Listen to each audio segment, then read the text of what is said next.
vamos, nesse segundo momento, que é um momento mais reflexivo, a gente então vai estar conversando sobre as bem-aventuranças. E vamos fechar o que nós começamos ontem, quando estávamos falando sobre o versículo 11, né? Lembra que a gente fez uma comparação e a gente separou bem o versículo 11 do versículo 10. O versículo 10 fala sobre bem-aventurados são vocês, não é? Porque vocês estão vivendo uma vida nova. Vocês estão vivendo uma vida agradável a Deus.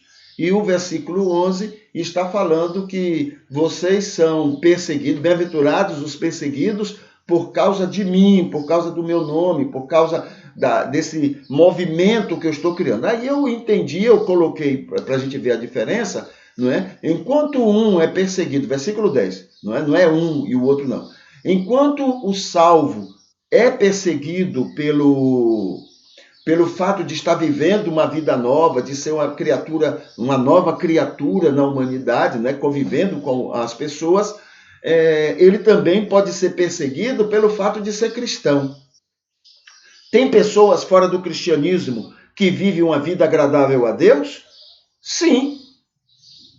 São pessoas que são usadas por Deus para abençoar pessoas. Ah, mas eles são pecadores. Mas os cristãos também são.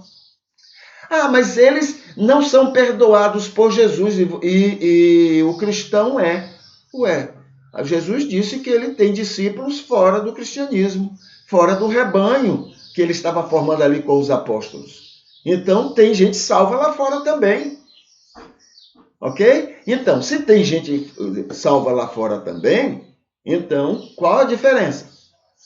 Né? Então, eles podem ser perseguidos por causa de uma vida nova que estão vivendo, mesmo não sendo cristãos. Então, nós podemos ser perseguidos de várias formas. Já mencionei aqui várias maneiras, e entre elas porque somos cristãos. Não precisamos nem ter vida nova, mas só o fato de ser cristão, né, está sendo perseguido. Isso quer dizer também entre nós. Lembra que os nossos piores inimigos não estão fora do cristianismo, estão dentro do cristianismo. Né? João já dizia assim, os anticristos estão saindo do nosso meio, quer dizer, estão nascendo no nosso meio. Não é lá fora, não, é aqui dentro. Os piores inimigos do cristianismo são os cristãos.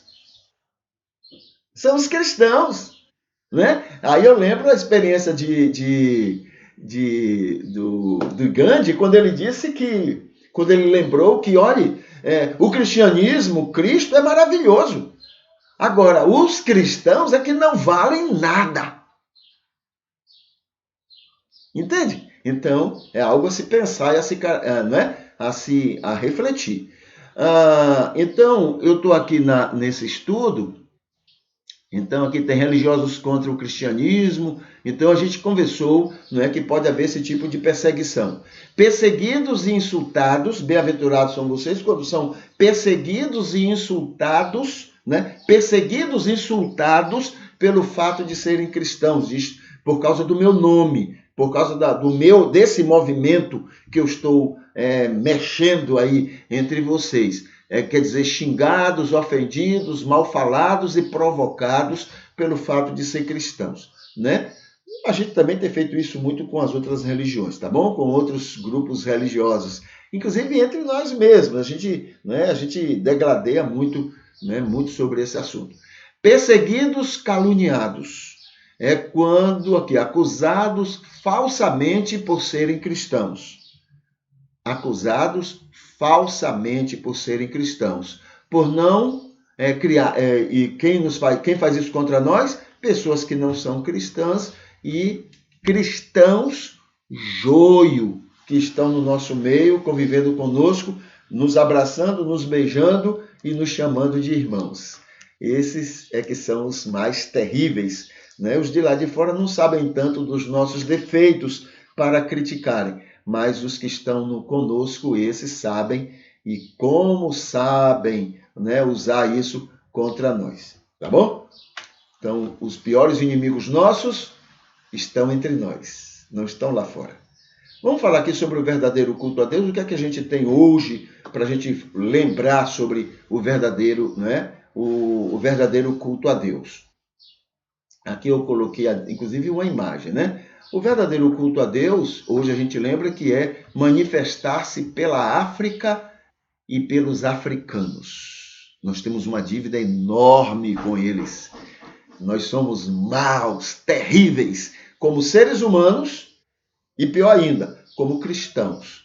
Né? Os cristãos foram e continuam sendo os piores, né? Os piores, o que a gente pode chamar de, né, torturadores dos africanos e dos descendentes deles. Somos terríveis. Né? Temos uma dívida enorme. Esse gráfico que está aqui, ele está mostrando exatamente isso aqui. Olha, aqui é quando a Alemanha, quando toda a Europa, não só a Alemanha, quando toda a Europa se concentrou para dividir a África, para sugar o máximo da África. Entendeu? Aqui são países da Europa. São países da Europa que se juntaram para dividir, aqui, cada um com uma faca, né? Dividir a África para cada um ter uma parte para explorar o máximo que pudesse. Aí se enriqueceram, ficaram ricos roubando, né, da África, cristãos, viu? Tudo em nome de Jesus. Roubaram da África e depois são tomados como não. Veja como os protestantes, como os cristãos se desenvolveram, né? Tem uma economia que cresce, que se desenvolve. Não, tudo roubado, tudo assaltado, explorado, expoliado da África. E estão lá, até hoje, aproveitando o máximo dessas riquezas e dando migalhas para a África, ou proibindo que os africanos entrem em seus países. Cristãos, que eu estou falando. Tá? Então, quando nós nos manifestamos pela África e pelos africanos, nós estamos cultuando a Deus. Esse é o verdadeiro culto. É quando a gente reconhece a nossa bandidagem contra eles. Esse é o nosso culto a Deus. A gente reconhece a nossa maldade, quanto nós somos perversos. Isso é culto a Deus. Quando a gente reconhece que tem dívida com eles. Isso é culto a Deus. Aquele blá, blá, blá, Deus, tu és maravilhoso, Senhor, como tu és grande, Senhor, como tu me... Isso é conversa fiada. E a gente fica repetindo isso toda semana, achando que Deus quer isso. Deus quer que a gente seja bênção, luz neste mundo. E não isso que a gente foi contra a África e continua sendo contra a África. Entendeu? Então, um minuto que eu tenho reconhecendo essa perversidade que eu tenho sido como cristão contra os africanos. Um minuto disso vale mais do que 1000 blá, blá, blá que eu faço dominicalmente. Aquele aguaceiro repetido que eu faço e na segunda-feira eu volto a ser o mesmo perverso de sempre. Tá bom? Este é o verdadeiro culto a Deus. Quer realmente adorar a Deus? Reveja isso. Não fique perdendo tempo com o negócio de blá, blá, blá. Senhor, olha, meu coração é teu. Olha, Senhor, como eu te amo. Isso é conversa fiada. A gente faz isso o tempo todo, mas tem o tempo todo também que a gente está sendo perverso, criando perversidades cada vez mais grotescas contra eles. Tá bom? Ok. Isso é só uma reflexão que a gente está chamando a atenção. Vamos falar aqui, olha, dentro desse espírito aqui, né? Mas, o mundo seria um lugar melhor sem cristianismo? Que pergunta, hein? Que pergunta. Eu estou levantando aqui, a gente já tem conversado sobre sobre outros exemplos, mas estamos aqui em alguns exemplos de como nós cristãos fomos câncer nesta terra, neste mundo e na relação com as pessoas. Então veja aqui, né, alguns exemplos. Os cristãos institucionalizaram a violência, a guerra, a perversidade, institucionalizaram para destruir o comunismo, países fechados à ganância. Colocaram na cabeça da gente que aqueles estados, aqueles governos que cuidam para que não haja miséria no mundo, são países do diabo. Colocaram isso na cabeça da gente. Sabe qual é os países de Deus que botaram na cabeça da gente? São os países que alimentam a ganância. Os países que exploram os pobres, esses são os países de Deus. Agora, aqueles países comunistas que fizeram como a igreja de Jerusalém, né? Onde todo mundo ganhou a mesma coisa. Todo mundo come a mesma coisa. Aí usa o argumento, mas eles mataram muita gente. Eles mataram muitos cristãos. Sabe por que mataram os cristãos e mataram muita gente? Porque foram pessoas que usaram a Bíblia para poder se colocarem a favor da ganância.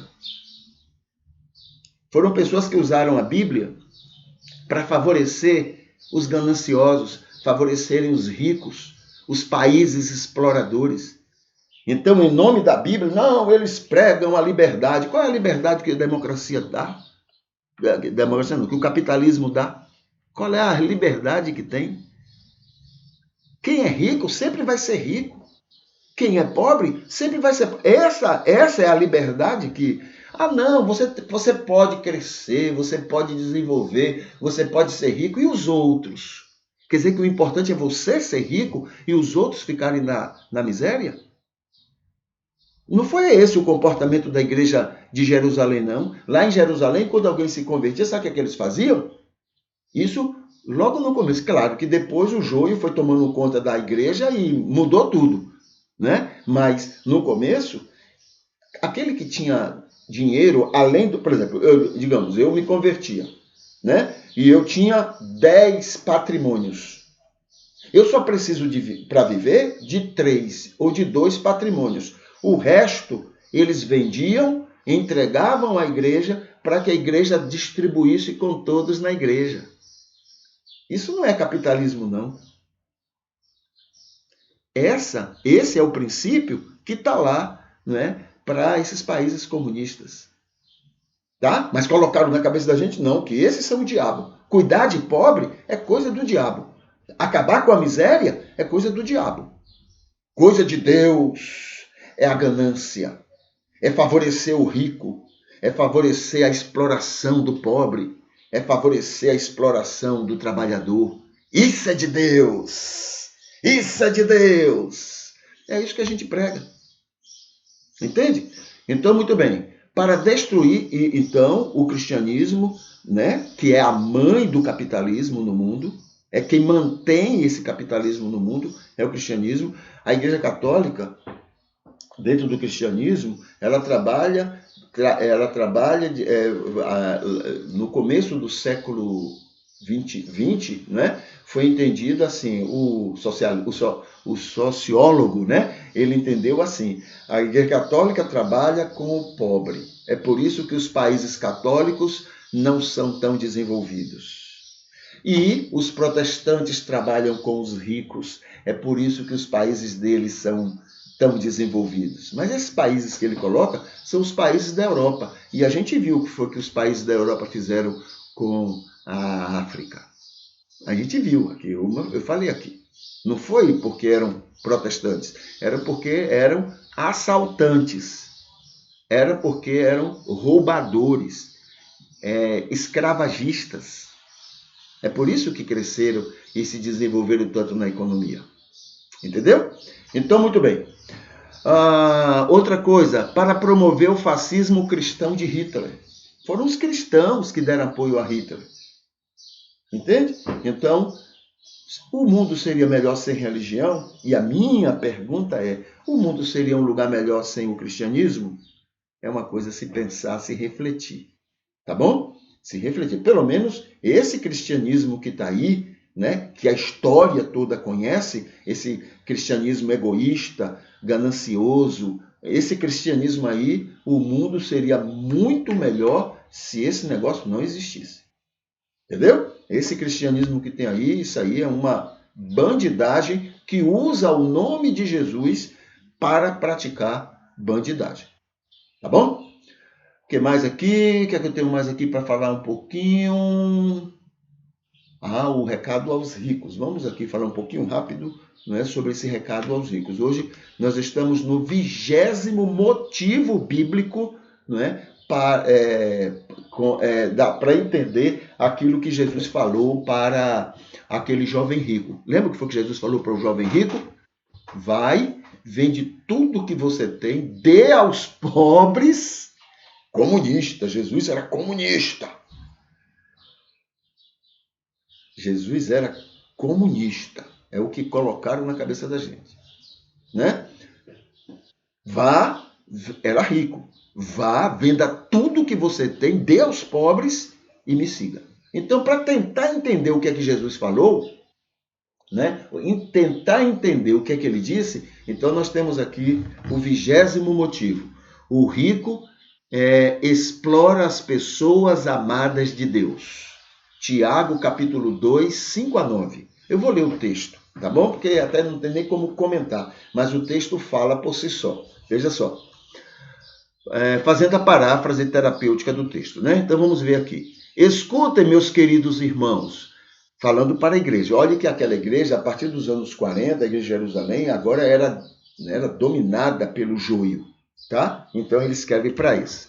Ele coloca aqui. Escutem, meus queridos irmãos, Deus ama igualmente a todos, mas tem atenção especial para com os pobres deste mundo, para que, sofridos nesta vida, sejam ricos na fé e no reino, como aconteceu na parábola de Lázaro e o rico.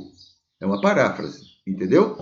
Versículo 6. No entanto, vocês e todo mundo desprezam os pobres, como se não considerasse que são os ricos que exploram todo mundo e os arrastam todos que contrariam suas ganâncias para serem julgados nos tribunais. São os ricos que fazem isso, né? Também são os ricos que falam mal do bom nome de Deus, né? O bom nome que Deus deu a vocês, principalmente quando fazem o que fazem e dizem estarem fazendo para agradar a Jesus Cristo, né? Perseguição, maldade. Lembra que eu falei daqueles que nos evangelizaram? Escravagismo, colonialismo. Fazem tudo isso em nome de Deus, né? São os ricos que falam mal da vida que Deus deu a vocês. Versículo 9. O que vocês estão fazendo com este comportamento alienador e preconceituoso é pecado contra Deus. E a lei os condena como culpados. Tá bom? Então esse é o 20º motivo, né? O 20º motivo para entender o que foi que Jesus falou. Aqui estão os outros motivos, ó. Né? Eu vou colocar no Facebook, não é? O resumo disso tudo, e você depois pode ter acesso para conhecer esses vários motivos, porque que Jesus falou aquilo para aquele rico, não é? Ali naquela oportunidade, tá bom? A gente fica aqui com o segundo momento, tá? Deixa eu colocar aqui a música, e a gente volta então no terceiro momento daqui a alguns minutos, tá bom? Ok.